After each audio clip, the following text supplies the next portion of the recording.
it's generally hard to disentangle what we want from what we need. And that's just because what we want is so entangled in everything else in the world, right? Everything like is a want in some way, even needs. Needs are simple, like food. You need food. You need to live. You need to get up and walk around. You don't necessarily need to go exercise every day, but you want to exercise every day. You should want to exercise every day, right? But if exercising every day becomes a need, then that is an attachment. That's something extra, right? Which is not to say that it's necessarily a bad or good attachment. That is just something that's now entangled in your wants, right?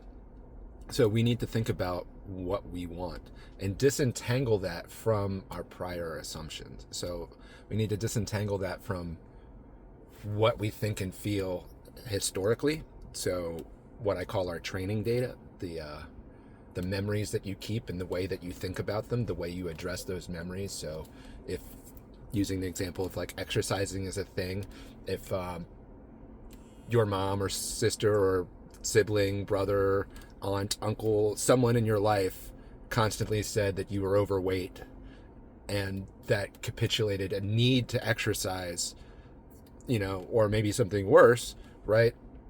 There becomes an attachment there with exercising, where this physicality or something is that. Or maybe it's the opposite way around. Maybe somebody called you scrawny or something else, and you were like, oh, I've got to pump iron to not be scrawny for the rest of my life. And so you have this compulsive need to exercise.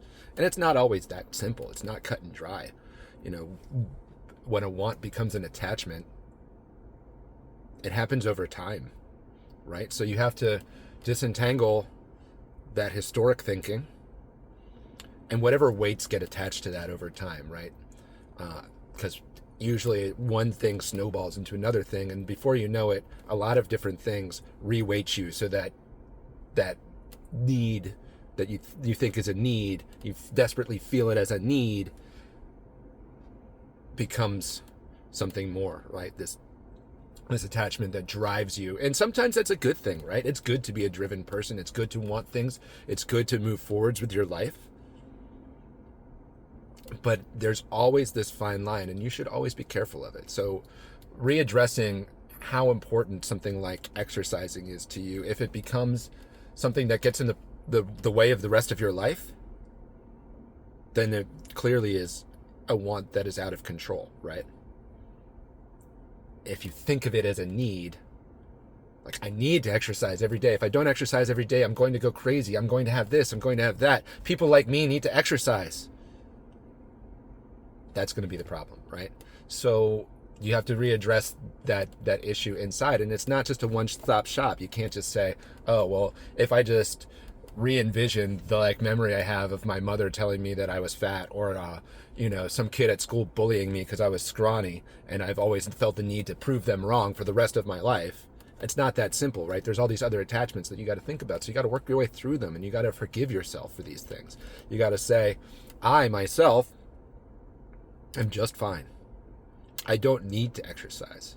I like to exercise. Exercising is good, right? So there's nothing wrong with it. It's just you need to disentangle yourself from that intense idea that it becomes a need when it's really a want, right? So you don't need to be 100 pounds. If you're 120, 140, 150 pounds, you would like to be 100 pounds, right? So if you feel it as a need, then it becomes a problem. If you believe that you can be 100 pounds and you should be 100 pounds, you will become 100 pounds over time, right? And if you get there, if you ask and act in desperation, ask if your life depended on it, that you become 100 pounds, you probably won't get there. You'll probably self-sabotage. You'll probably be stressed beyond belief. And that stress alone, if that's your goal, that specific goal of becoming 100 pounds and you're much over that stress alone will prevent you from actually getting to that goal, no matter how much you exercise. And probably you will over-exercise and push yourself away from that goal even worse, right? So we need to rethink our strategies about what we want and how attached we are to them, which is not to say that if you want to become something else, you shouldn't have that as a goal, and you shouldn't strive for that, and you shouldn't think, I am this thing. I'm going to be this thing. This is what I am. and know that you will get there, right? So there's like this whole different logic path that you have to understand and assume and disattach from prior training. You have to change the prompt that you feed yourself. You have to tell yourself, when I go to exercise, it's an incremental goal. You have to tell yourself, I know it's within me to be 100 pounds when I'm 130 pounds, right? If let's say, and let's just keep this like your average rate, right? So like maybe all through high school and college you were 100 pounds. Now you're in 40s or 50s. You're not. Like, this is totally a legitimate way to go, right? You have this idea that I know I can be. It's not to say like all through your life you were 160 pounds and you want to be 100 pounds. You still might be able to do that. I'm not telling you you can. You should believe that you can. But there's a different story there, right? So again, that's a goal, and it's a training goal, and it's something that if you really believe it's achievable and believe within you, you should be able to do that. Again, you know, extenuating circumstances or not, there's definitely more complications in that route, right? Because that's something that you've never been before. So becoming something that you've never been before is a much harder path than becoming something that you've been before, right? Because when you've been something before, you already know it's within you to be that thing. Becoming something that you've never been before, there's an uncharted path. Again, there's variables outside of your life that affect that, right? Outside of your actual choice that affect that, right? Some of them are physical barriers with your body, or physical needs that are actually legit needs. And you can't just say like, oh, I'm going to become 100 pounds, even though I've never been anywhere close to that other than, you know, when I was 11 or something like that, right? Like you can't just automatically assume that you can become that. The same way, as much as I want to become the next Elon Musk or something like that, I would like to become the next richest man in the world. I have no path for that, right? So that could still be my thing, that's what I'm going to become, and I should strive for that. And that's, if I can really feel it within me, I can probably get there. I don't know if Elon Musk started off believing that he was going to be the richest man in the world. I believe that he believed he was going to be successful at something. And then he turned that success into something else. And then he turned that success into something else. And then that road paved itself. And then eventually, probably at some point in time, he did decide, I'm going to be the richest man in the world, right? And he probably did achieve that, and he built the pay package for it and all this other stuff. And regardless of whether you think about him or not, and I don't know his life story, so I'm just presupposing. Obviously, he's never going to tell us what was in his head just like that. Or maybe he does. I mean, if it does, it's hard to tell if it's even going to be actual, right? But this is the way we need to think about things. We need to understand that we are becoming something else. Our goal is to understand that end state, that future state of ourselves, and feel that it's within us to become that. But then stay far enough removed from that outcome that it's not pressing on us, that we're not forcing ourselves into something that we're not, right? That we are slowly assuming that, and on the path finding our way there, right? So I assumed that I was going to be an AI person, right? I had long ago decided that AI was my path. I have a sculpture degree, so I understand a lot about making things, what it takes to make things, what conceptually an item is. I turned that into something about UX. I turned that into something about technology and research.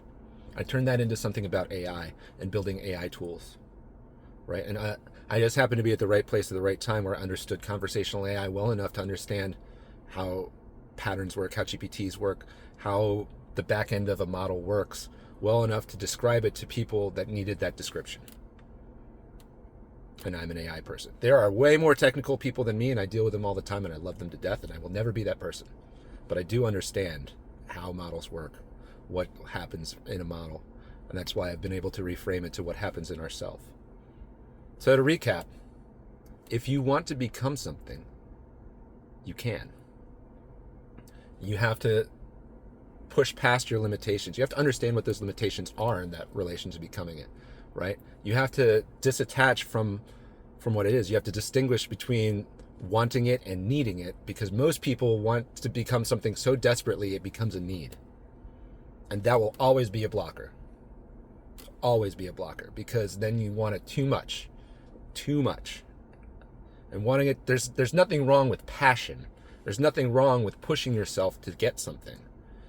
But it's really that fine balance between when wanting something becomes an attachment to that outcome, when knowing that that outcome is going to be yours, and you are driving the path towards that. Those are two different ways to think about it. And the first one is full of stress, and that's going to be your main blocker. The second one is relatively stress-free. It's not to say that there's no stress involved in becoming anything, because anytime you change your life, stress will happen. But it's not the same stress as wanting so desperately to become something else. So understand what your attachment is to the thing that you want to become. Unwind what your history is to that attachment. Reformulate who you are going to become in your mind after you've disattached from those things that have been holding you back. And then your plan will unfold. And be patient. Be loving. Be understanding of those around you. Let them know that you are in a state of change, that you are experiencing something and you are going to become something better than you've ever been before. There's nothing wrong with confidence. It's only when that confidence becomes dangerous, right? Where it becomes something you want so badly that you can't think of anything else. And you think of it as a need. That's when it's danger. That's when you need to back off and say, how can I think about this differently and still achieve my goal? Thanks, I'm Andrew Hernan. Follow me for more.